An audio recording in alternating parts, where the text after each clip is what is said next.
So our next topic is gonna be your amniocentesis. Amniocentesis. So for your amniocentesis, this is the aspiration of amniotic fluid. As I have discussed during your first grading, whenever you hear the word synthesis as a suffix, of a word, the synthesis means the aspiration of fluids on a particular part of the body, depending kung saan ka nag-aspirate. In this case, since we will be aspirating in the amniotic sac to get amniotic fluid, the procedure is known as amniocentesis. Commonly, amniocentesis is done on the 14th to 16th week. On the 14th to 16th week, 14th and 16th week of pregnancy, so that there is already a liberal amount of amniotic fluid available within the amniotic sac, within the amniotic sac. And to talk about this one, what technique are we using? We are going to make use of sterile technique. When you say sterile technique, it has to be free from microorganism. Free from microorganism. So that is your amniocentesis. Now, so use of your sterile technique. So we're going to make use of sterile technique. Now, what are the possible fetal complications? Fetal complications of your amniocentesis.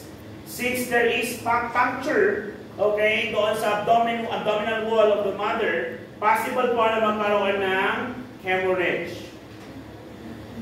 So hemorrhage is more likely possible. Another one, Another one is, since sabi nga natin, we will be using sterile technique, but there are instances that the guidelines or the procedure of sterile technique is sometimes nababiolate, Possible pa rin na magkaroon ng infection. Any procedure that involves sterile technique, possible pa rin magkaroon ng infection as a complication. Are we going to puncture the abdomen? Yes. Are we going to puncture the uterus? What is within the uterus? The fetus. Meaning, there might be an accidental puncture of fetus.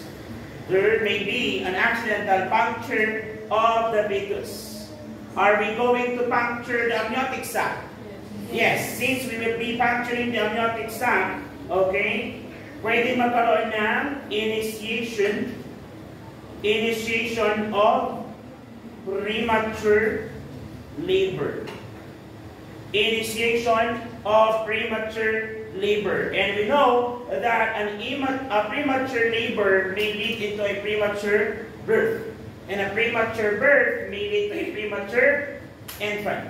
And of course, we already know that a premature infant has a lot of possible complications, including respiratory distress syndrome. Are we clear? Yes. So when we aspirate now, or when you do your amniocentesis, are we going to collect amniotic fluid? Yes. So pag-usapan natin ngayon ang amniotic fluid analysis. Of course, what is the reason why you collect that fluid in your amniotic sac? This is to analyze the amniotic fluid for a possible abnormalities. Number one na ating i-assess is your AFP. What is AFP? Armed Forces of the Philippines. Alpha fetoprotein. So we already know that alpha fetoprotein is a protein produced by produced by fetal liver. So alpha fetoprotein is produced by your liver. So basically, your alpha fetoprotein can be detected in both the amniotic fluid and maternal serum. Kaya meron din tayo tinatawag na maternal serum alpha-fetoprotein. The level of alpha-fetoprotein in the mother's blood. Okay? Now, since your alpha-fetoprotein can also be seen sa inyong amniotic fluid, part siya ng ating amniotic fluid analysis. Now, what is the implication, sir? Again, I have discussed this in the previous discussion. Okay, you may watch it later on. Okay? Kapag sinabi natin increased level of maternal serum alpha-fetoprotein or the increased level of AFP indicates neural tube defect. Meaning, okay, so increased AFP may indicate neural tube defect. What are examples of your neural tube defects again? Spina bifida, myelomeningocele, okay, omphalocele, anencephaly. Those are examples of your neural tube defect. And kapag meron daw increased AFP, possibility is that the fetus is developing such condition.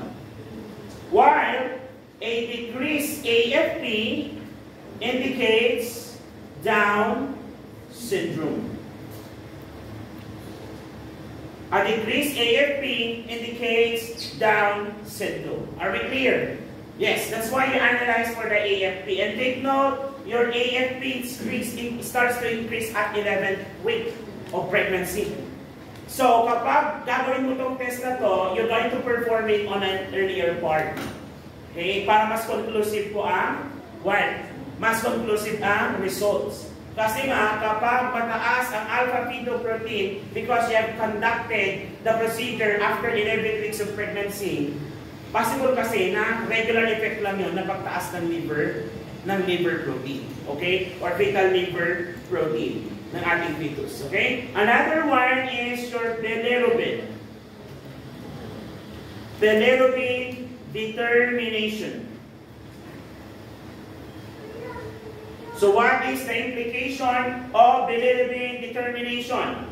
So the presence of bilirubin may be analyzed if there is for blood incompatibility.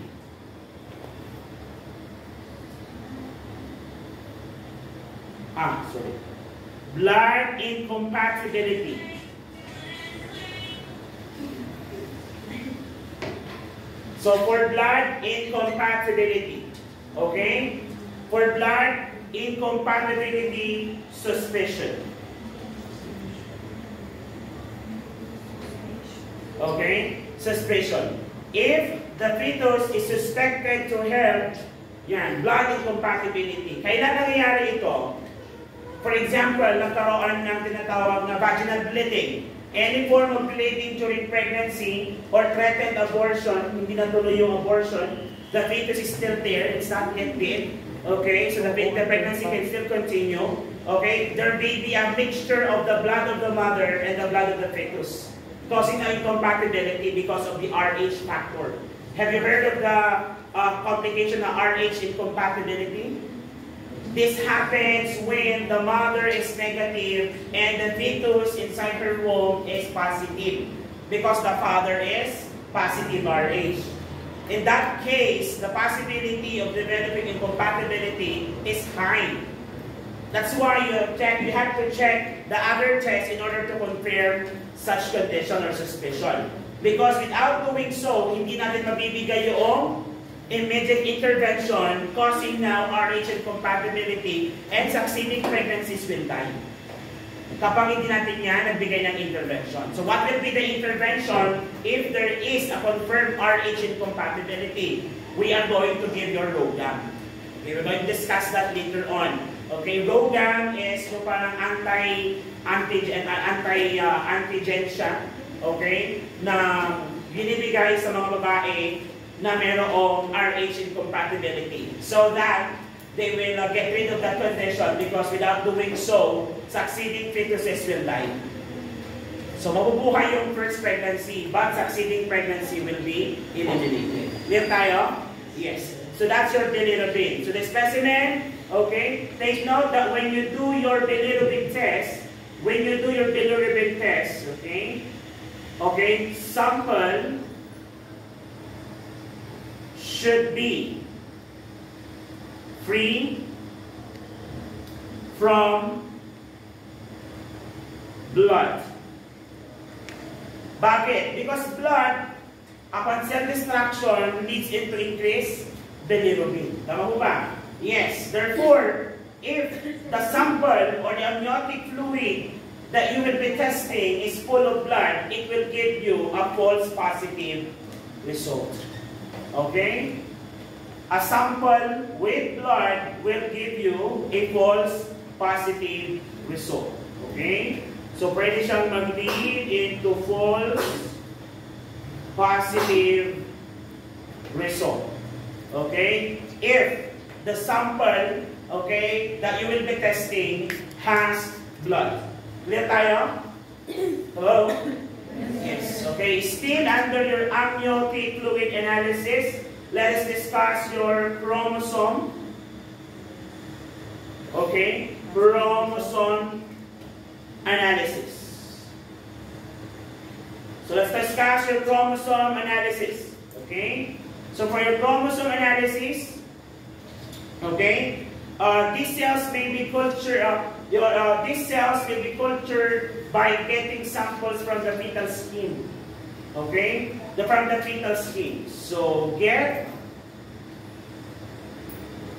sample from fetal skin during, okay, during your amniocentesis. So kukuha tayo ng fetal skin or cells, okay, that are also present sa amniotic fluid.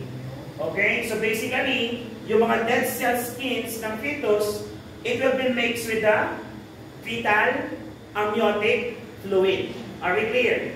So the fetal amniotic fluid contains fetal skin cell. This fetal skin cell can be cultured. Okay? This can be cultured. So fetal skin cell can be cultured. Okay? And stained.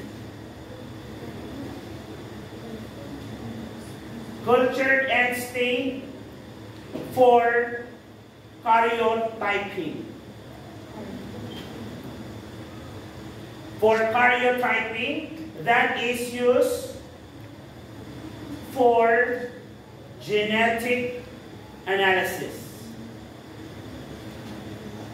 So imagine, no, as early as fetus yung bata, pwede mo na makita kung meron siyang genetic predominance na chromosome that may lead into a chromosomal defect, such as your trisomy 21, ano pa yung mga yon?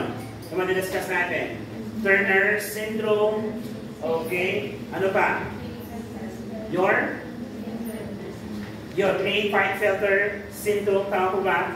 Yes, those are examples of your chromosomal defects, okay? Number 4, still under your amniotic fluid analysis, we will be assessing the color.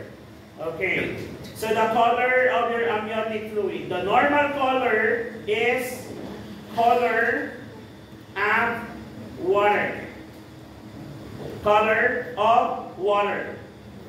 So the normal color is color of water. Okay? Kapag yellow ang color ng amniotic fluid, if the amniotic fluid color, okay, is color yellow, it indicates blood incompatibility.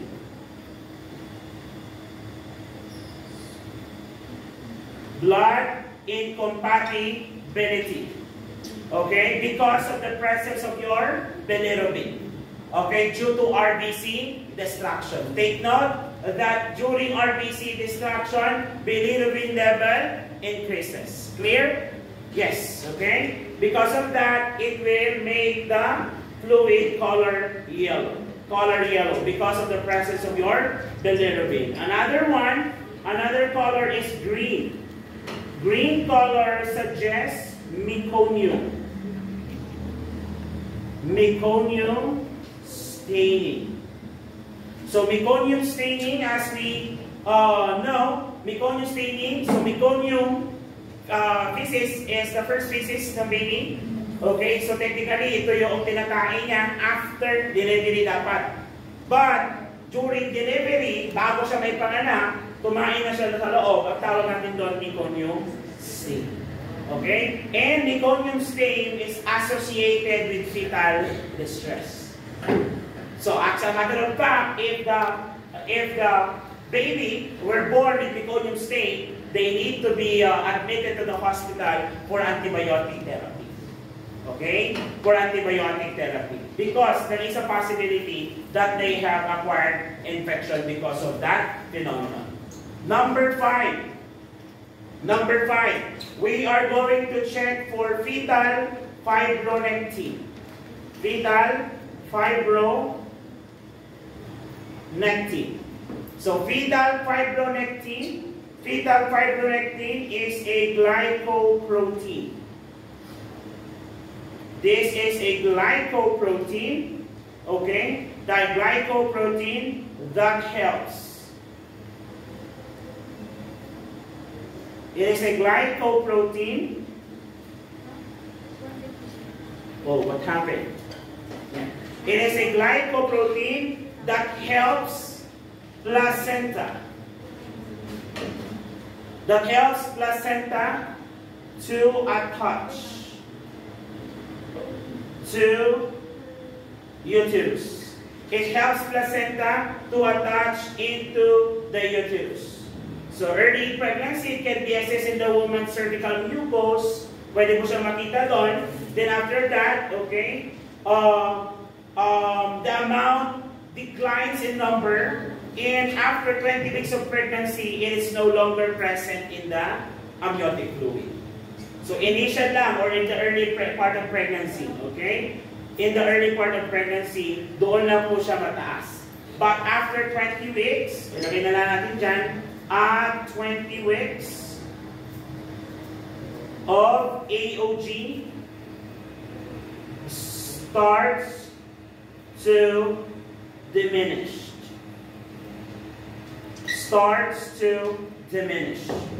So at 20 weeks age of gestation, it starts to diminish.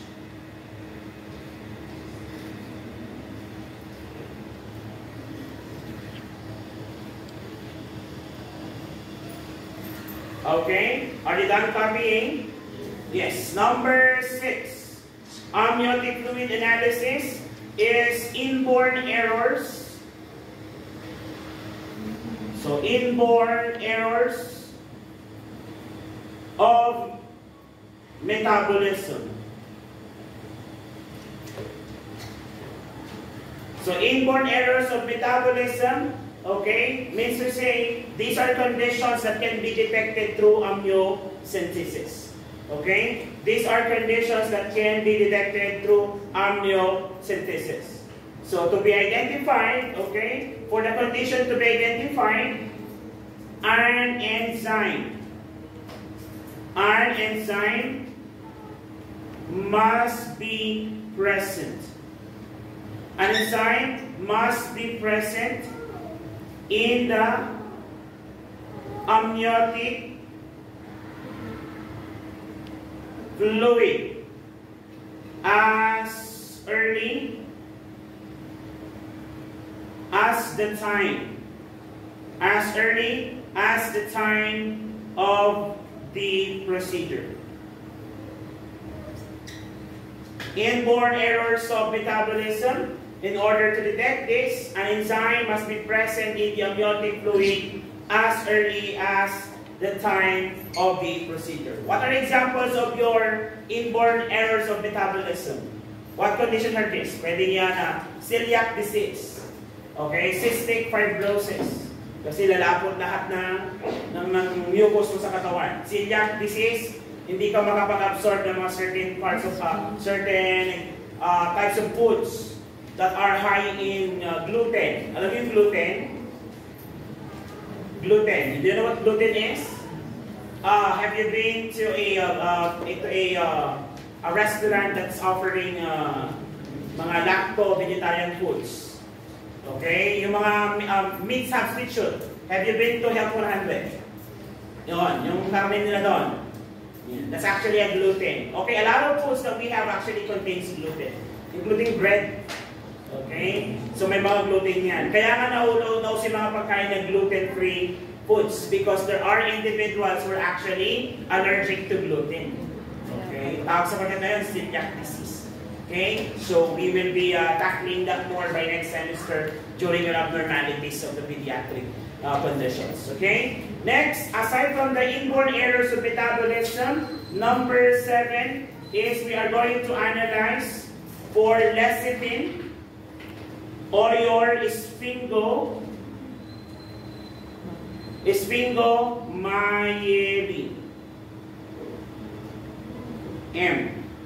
Sphingomyelin ratio. So lecithin and sphingomyelin ratio. So your lecithin and sphingomyelin ratio are both protein components of the lungs. These are protein components of the lungs. These are protein components of the lungs. Okay, lung enzyme, surfactant. Okay? That the alveoli begin to form at 22 to 24 week of age of gestation. Lang, may tinakbo na naman. Nakatawag naman dito sa lugar natin. So, everyday na lang may tinatakbo. Okay? So that is your 22 to 24 weeks of pregnancy. Okay? We can already detect the presence of lecithin and sphingomyelin ratio, which is important components of the enzyme surfactant for the alveoli of the fetus to form. So a decreased number or an improper ratio between these two will lead to possible respiratory problems with regards to your fetus. Okay? So that is your lecithin and sphingomyelin ratio. So basically, ang ratio ng ating LS, the ratio of your LS, lecithin is to sphingomyelin is 2:1. 2:1. Okay? To promote lung maturity. To promote lung maturity.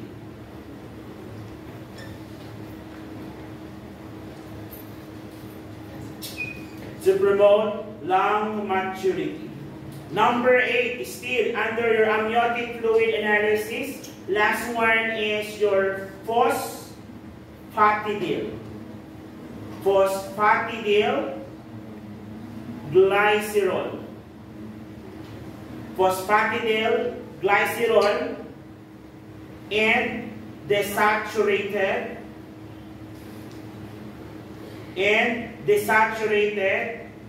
phosphatidylcholine. So this phosphatidylglycerol and desaturated phosphatidylcholine are additional compounds.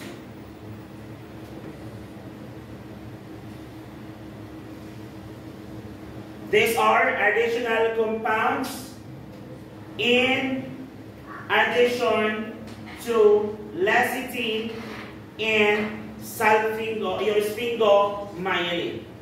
So, ibig sabihin, nakikita rin po siya sa surfactant ng lungs. Okay? Also seen in the surfactant of surfactants of the lungs. So, for these compounds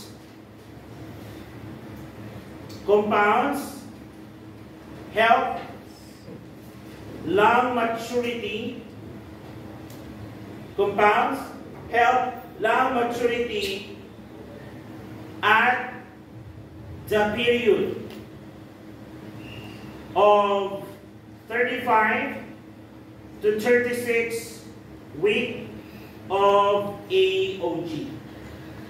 So meaning the lecithin, sphingomyelin, phosphatidylglycerol, and desaturated phosphatidylcholine helps in the lung maturity, okay, until the 35 to 36 weeks of gestation. So, very important po na mag-mature ang lungs ni baby or the fetus so that when the fetus is born, they are not prone for any fetal, they are not prone for any respiratory distress complications or abnormalities. Okay? So that is your amniotic fluid analysis under your amniocentesis. Clear tayo? Yes. Next topic. Okay, we're almost done with the test. Then after that, we will be discussing now the changes that occurs, okay, during pregnancy. Okay, so next topic is the chordocentesis. Chordocentesis. Okay, chordocentesis is also known as your funicentesis.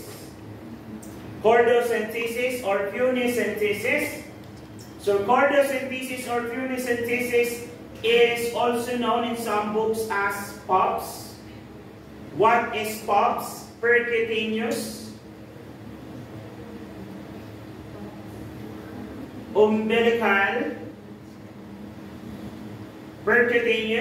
umbilical blood sampling. So percutaneous umbilical blood sampling is basically an aspiration of blood in the umbilical vein.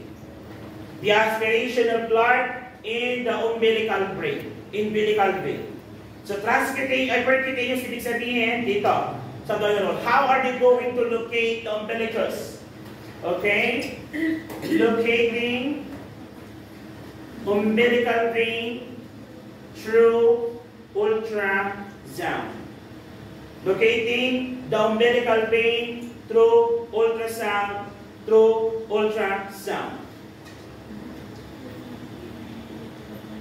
So what are the tests that we're going to do here? So the test includes CBC. Okay. Another one is your Coombs test. Coombs test, COOMB'(S), then test. We will discuss this on different time. Okay, baka mo sa ng oras. That's your Coombs test. Letter C, we have your blood gases. And letter D is your karyotyping. Pag sinabi natin karyotyping natin, this is genetic analysis. Okay? Karyotyping is your genetic analysis.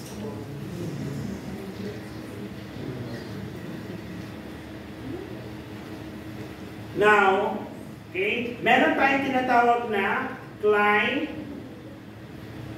So we have your Klein-Hauer. So that's Klein-Hauer, K-L-E-I-H-A-U-E-R, Klein-Hauer-Betke test. So your Klein-Hauer-Betke test is to confirm that the blood aspirated during chordocentesis is of the fetus and not by the mother. So basically, gusto mo malaman if the blood that you have aspirated during chordosynthesis is the mother's blood or the fetal blood. Anong test ang gagawin mo? Klein-Bauer Betting test to confirm that the blood aspirated during chordosynthesis is of that the fetus. So meaning, to confirm kung dugo ba talaga ni fetus yung ating nakuha or dugo ba ni mother. Are we clear?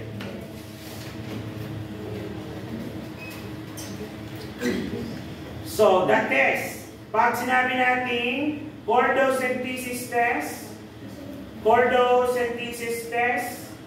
may reveal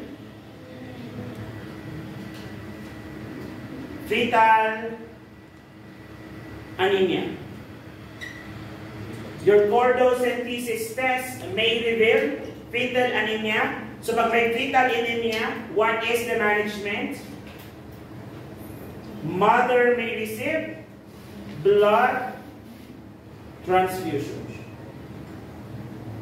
Mother may receive blood transfusion, okay, or the fetus will receive blood transfusion via the same technique. Paano yung ginawang technique? Chordosynthesis. So magkaroon tayo ng chordotransfusion. Meaning the blood will be transfused, okay, using the same technique when you need your chordosynthesis. Are we clear? So we are going to transfuse blood to the growing fetus using your, ano that? The cord, okay, or the umbilical cord of the baby or the fetus. So that is your POPs, okay, also known as chordosynthesis, also known as your Punney synthesis. Are we clear? Yes, okay, we're almost done here. We have your amnioscopy. Amnioscopy. Pag sinabi natin amnioscopy, this is the visualization. So this is the visualization of amniotic fluid. The visualization of amniotic fluid. Okay? Through cervix and membranes. So the visualization of amniotic fluid through cervix and membrane is known as amnioscopy. So amnioscopy uses amnioscope. Amnioscopy uses amnioscope. So basically, the purpose is to test. The purpose is to test or detect meconium stain. The purpose of your amnioscopy is to detect or test for meconium stain.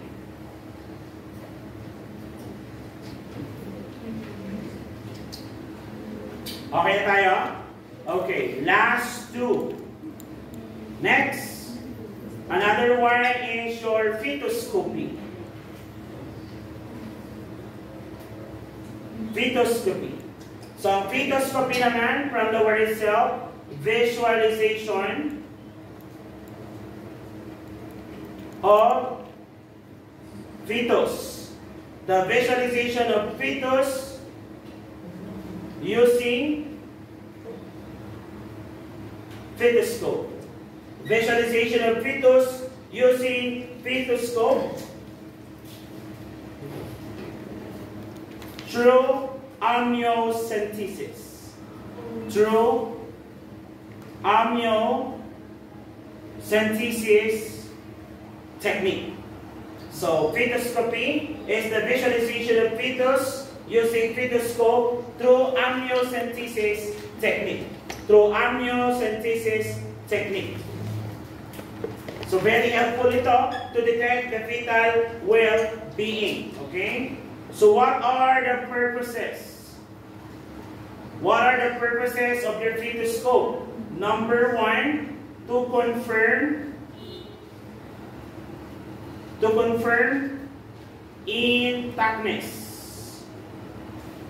of spinal column.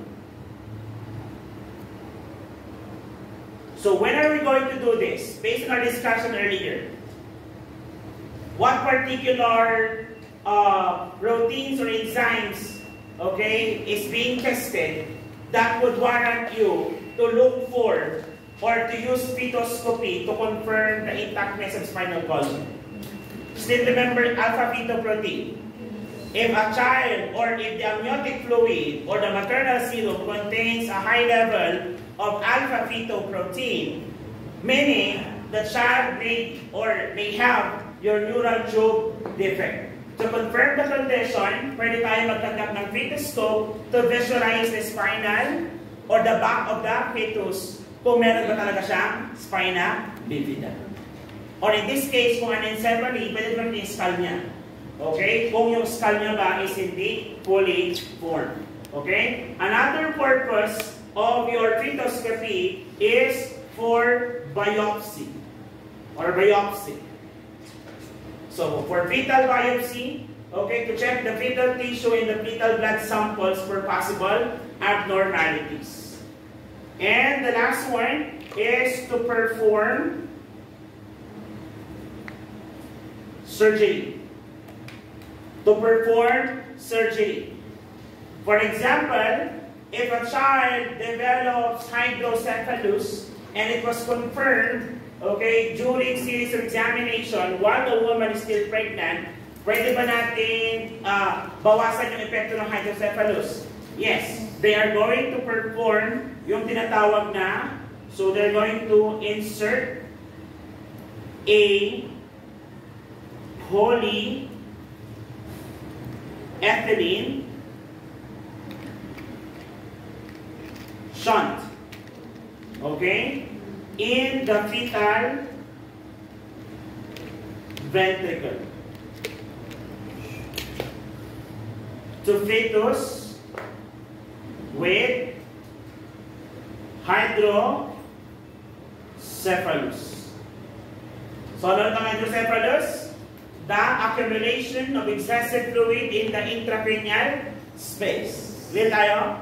Yes. Wherein the baby's head can grow longer than usual, okay, especially if the condition develops less than 18 months. Okay? Less than 18 months postpartum or develops within the uterine environment. Okay? So, pwede siya magkaroon ng hydrocephalus. Nung shunting natin, para lalagyan siya ng tube. So, from the head, ipupunta siya sa spinal cord. Okay?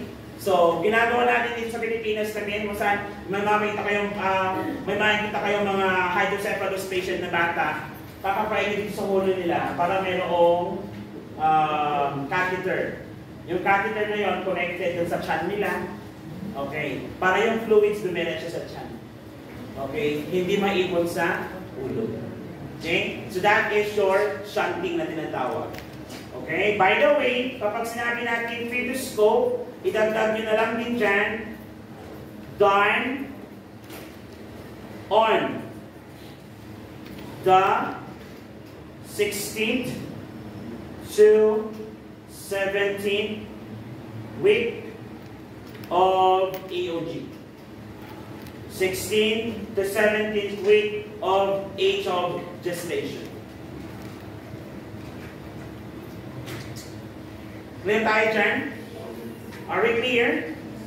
Yes. And the last one, before we move to another topic, okay, is your biophysical profile. So for biophysical profile, okay, it has 5 parameters. So what are the 5 parameters of biophysical profile? Number 1 is we have your fetal reactivity. So fetal reactivity. Number 2, that's your fetal